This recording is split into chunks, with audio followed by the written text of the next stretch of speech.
चलिए आज हम इस वीडियो में बात करते हैं।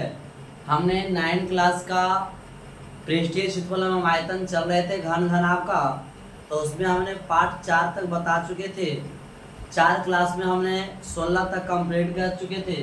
आज हमने 17 देखते हैं। 17 प्रश्न क्या कहता है। 17 कहता है एक घनाभ का लंबाई, चौड़ाई और विकर्ण। एक घनाभ है जिसका लंबाई, चौड़ाई और विकर्ण दिया हुआ 60 है, उसके बाद 20 सेंटीमीटर है और विकर्ण 65 है, तो उसका आयतन ज्ञात है। घनाभ का जो आयतन होता है वह होता है लंबाई गुना चौड़ाई गुना ऊंचाई।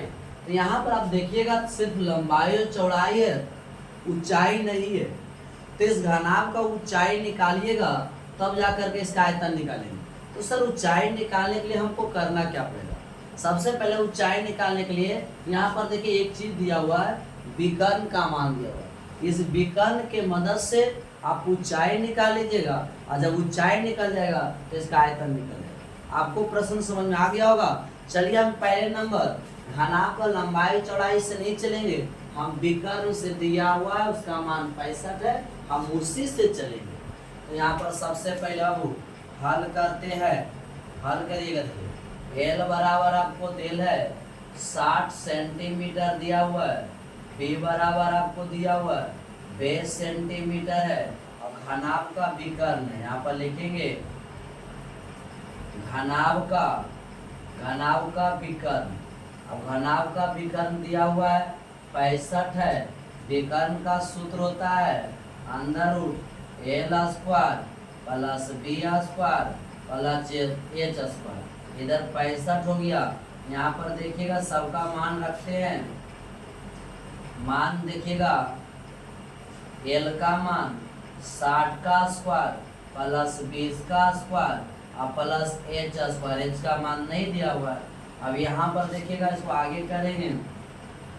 60 का स्क्वायर 36 हो गया, 20 का करिएगा तो 400 हो जाएगा और प्लस एच स्क्वायर बराबर 65। इसको आगे जब ले चलिएगा तो इसको जोड़ देंगे 4000 होगा और प्लस एच स्क्वायर बराबर 65। यहाँ पर देखिए बाबू एच का मान निकालने के लिए यहाँ रूट है, इधर रूट नहीं है, तो दोनों तरफ रूट करिएगा तब जाके हटेगा। यहाँ पर लिखेंगे दोनों तरफ वर्ग करने। ठीक है, वर्ग करने आइएगा। वर्ग करेंगे तो देखिएगा क्या होगा, सो सुनिए। वर्ग करिएगा, यहाँ पर रूट लिखल है 4000 प्लस एच स्क्वायर हो गया, इधर हो जाएगा 65 का स्क्वायर। यहाँ स्क्वायर से रूट कैंसिल हो गया।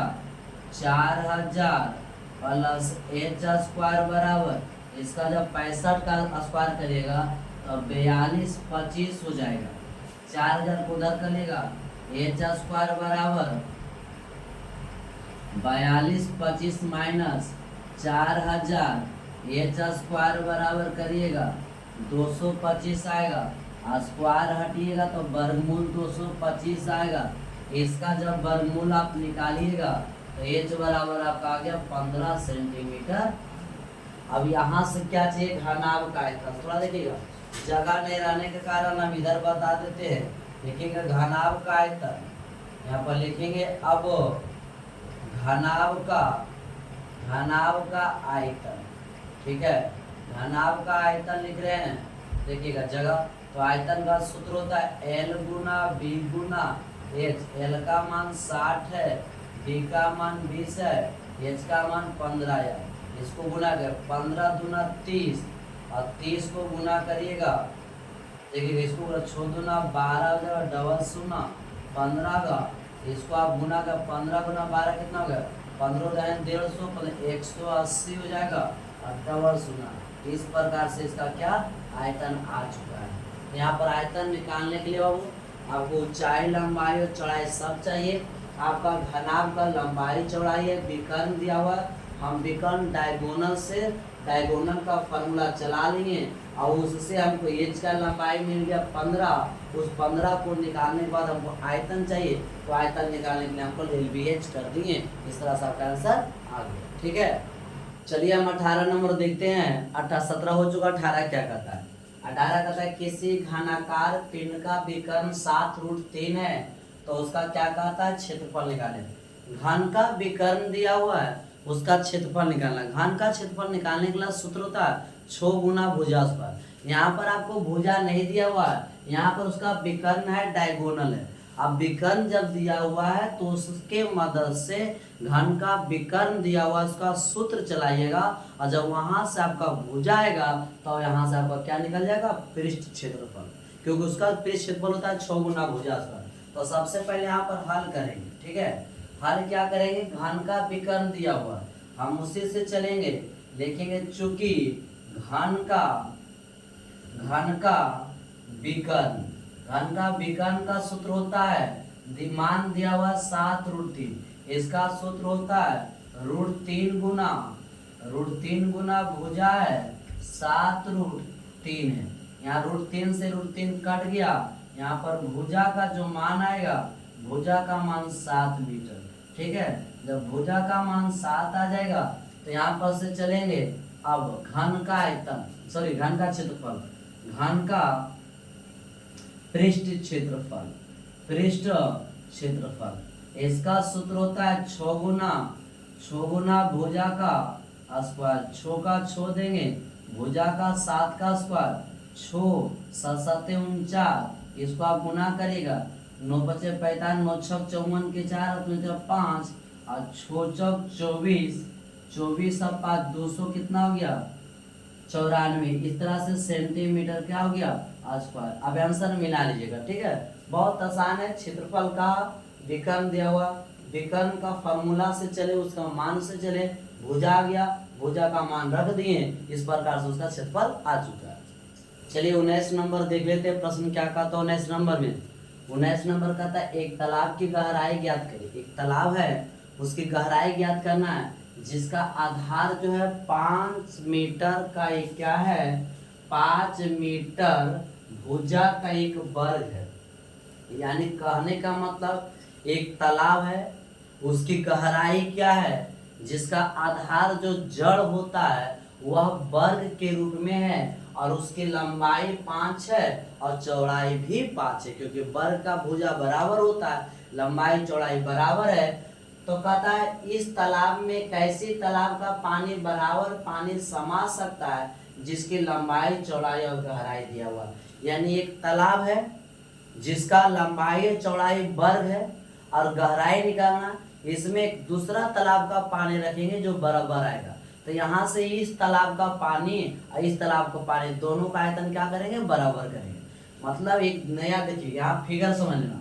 यानी एक तालाब है, इस तालाब का जो इस तालाब का ये दोनों का पानी जो रखेंगे, ये दोनों का पानी आपस में क्या है? बराबर है।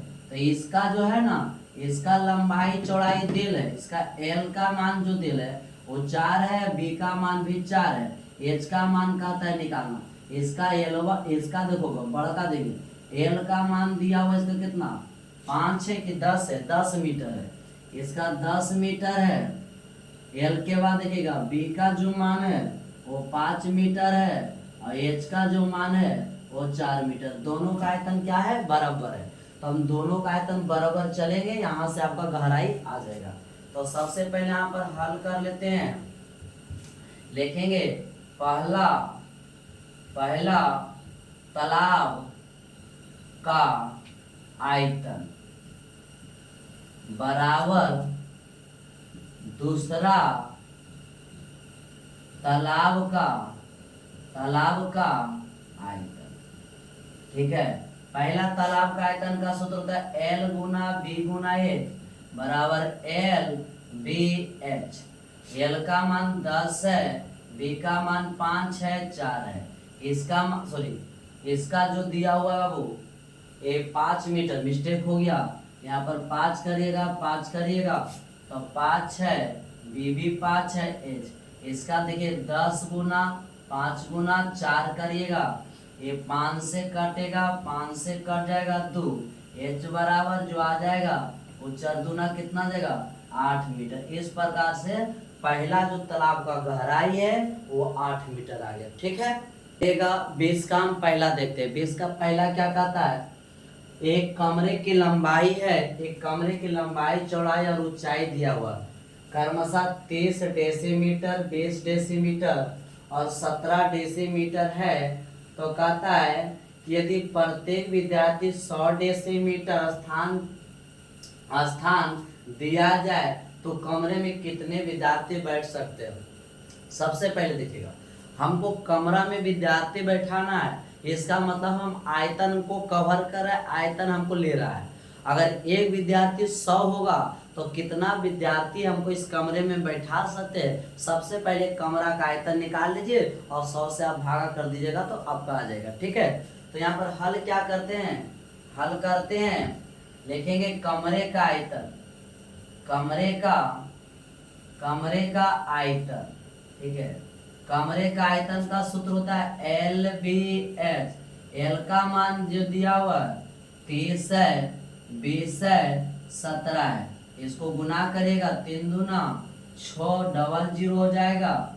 सही है, गुना 17, 17 से का 2 तल से और डबल 0, इतना डेसी सेंटीमीटर क्यूब हो गया। यानी इस कमरे का आयतन इतना है। कहता एक विद्यार्थी 100 जगह छेक रहा है तो कितना विद्यार्थी का एक जगह मिलेगा कमरा में बैठने का। तो सबसे लिखेंगे विद्यार्थियों की संख्या पर लिख देंगे, क्या लिखेंगे, विद्यार्थियों